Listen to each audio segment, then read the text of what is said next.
Welcome back to World Crisis Radio. Keep up with all of this at Tarpley.net, Tarpley.net. New material up in Arabic this week, Arabic commentary on the Medvedev speech. We'll talk about that here in the second hour, time permitting, and other material comments on Libya also from Russia Today. So Russia Today, Arabic service, Russia Today, English language from Moscow, both new items up on the website, and we should have an article here from the Rock Creek Press on the war danger with Pakistan. So the big danger here is now that the U.S., the Indian RAW, and the Mossad have this counter-gang Taliban, stage events with that and use that as the pretext for the cross-border raid. Again, the nation, CIA has created own Taliban to wreak terror havoc on Pakistan, claims Pakistani papers. And this is essentially that the CIA has been operating outside of any control in Waziristan, recruiting an agent network. The Pakistani newspapers also quote sources saying that the Russian intelligence agency has disclosed that CIA contractor Raymond Davis and his network had provided al-Qaeda operatives with chemical, nuclear, and biological weapons so that U.S. installations may be targeted, and Pakistan blamed and pressed to let the U.S. come in and seize the nuclear forces. We have former ISI Punjab regional commander, retired Aslam Guman, Ghuman, saying, during my visit to the U.S., I learned that the Mossad and the RAW, under the supervision of the CIA, plan to destabilize Pakistan at any cost. They also quote Punjab military intelligence chief, this is a different part of the ISI, Mohammed Yusuf, saying there are 7,000 CIA operatives inside Pakistan waging war against the country. So you get the idea. Now, other possible scenarios, we now have a new head of al-Qaeda. This character is Saif al-Adel, or Adel. I guess in German that would make him a nobleman. That's the way to remember him. Saif al-Adel, or al-Adel. And this is supposedly the new head of al-Qaeda. And where's he located? Let me guess. Is he in Brooklyn? Is he in Chad? No, he's in North Waziristan. How convenient, how convenient. North Waziristan. Saif al-Adel of North Waziristan is now the new head of al-Qaeda. And there's even a story that the way this character gets to be there is the fault of Iran. So now you can get both. You can blame Pakistan because that's where Waziristan is, and you can blame Iran because somehow he was once in their custody and he was released in some kind of an exchange.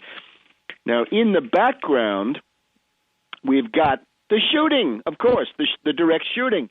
Tuesday of this week, May 17th, we have a U.S.-NATO military strike into Pakistan. This is exactly the scenario. Helicopters coming in, crossing the Pakistan border unauthorized, and now it looks like they were testing the Pakistani response, which was prompt. The Pakistanis opened fire immediately. They scrambled their own jets, their own helicopters. This is what the probe is designed to find out. And, of course, the U.S. and NATO helicopters in their own right opened fire. 2 Pakistani servicemen wounded. So NATO strikes across the border, counterblows. The 20th of May, in the past 24 hours, near Peshawar, in a place called Abdaka Shwak. Now, you're going to get to know these places the way you used to know the map of Iraq, right, from Tikrit to the Triangle of Death and all of that. This is what it's come to. Near Peshawar, anyway, not so far from Afghanistan, and the Khyber is the idea, a nest of agents since the early 1980s and the Soviet presence in Afghanistan. This was the staging area. So 2 consulate cars. Two cars attached to the United States consulate are going past a point along the road, and a bomb goes off. This is a technique that is known, been used by the Baader-Meinhof group in Germany, different people like this. But it goes off at slightly the wrong time. So nobody in the U.S. cars, as far as we know, is injured, but there's 1 dead and 20 wounded among the Pakistani civilians. So the shooting is going on. We have the U.S. crossing the border and somebody in Pakistan striking back by attempting to get these U.S. embassy cars. Now, the general background is extreme tension. India is running, as we mentioned before, the Vijay Bhava, Vijayee Bhava, if you want to look it up, the Vijay Bhava drill, Be Victorious. This is atomic, bacteriological, and chemical, ABC or NBC, nuclear, biological, chemical blitzkrieg. It is being done in the Thar Desert, Thar, northwest India. The area is North Rajasthan, not close to Pakistan, but not far either, as these things go. The drill is to cut Pakistan in half, and it's being spearheaded by the Karga Corps, Kharga. The Karga Corps is one of 3 strike corps, attack armies, assault armies that India has, and they're all pointed, of course, directly at Pakistan. So we've also got the U.S.'s answer to these ultimata is to send Janet Napolitano, the head of Homeland Security, to India. She's undoubtedly going to set up full body scanners and other intrusive police state apparatus over there. In the background, it's also important to note that one of the strategic arms used by the U.S. is, of course, the International Monetary Fund. We'll talk about DSK later in the broadcast, but the pattern has been for the U.S. to use the IMF as a means of weakening Pakistan. You don't get a good deal from the IMF. There is no such thing. So Kayani, General Kayani of Pakistan, has been talking about cutting U.S. forces, reducing the numbers, to curtail intelligence sharing or cutting it off completely.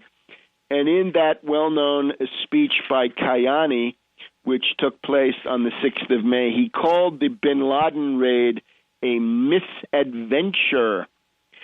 On May 9th, Pakistani news sources, the ARY-1 TV, ARY-1 TV, revealed the name of the CIA station chief, and that is Mark Carlton or Mike Carlton. I'm getting these names from the London Guardian. The previous guy had been Jonathan Banks. That had been revealed by the media over there. So Mark or Mike Carlton, there's a dispute about whether the name is correct, whether it's Mark or Mike, or whether any of this is correct. We don't know that, but it's an unfriendly act. It's a retaliation. And a lot of people say, well, what does the ISI chief know about this? Let's get to know him. Shuja Pasha, Shuga Pasha, Shuja Pasha, the head of the ISI. You've also got, in terms of shooting and killing, Predator drone attacks have now been stepped up. We had one Predator drone attack on the 6th of May, another one on the 10th of May, on the 12th of May, the 13th of May, the 16th of May, and these could be coming at any time. Now, in the background, the diplomacy is, of course, that the U.S. is talking about the great desire of the U.S. to hit the Haqqani network and to hit it at the top. That would be a guy called Sirajuddin Haqqani, the boss of the Haqqani. The name of the Haqqani network comes from him. The U.S. says it's time to go in and kidnap or assassinate him. So there's another cover story for the cross-border raid. We'll be back in a minute.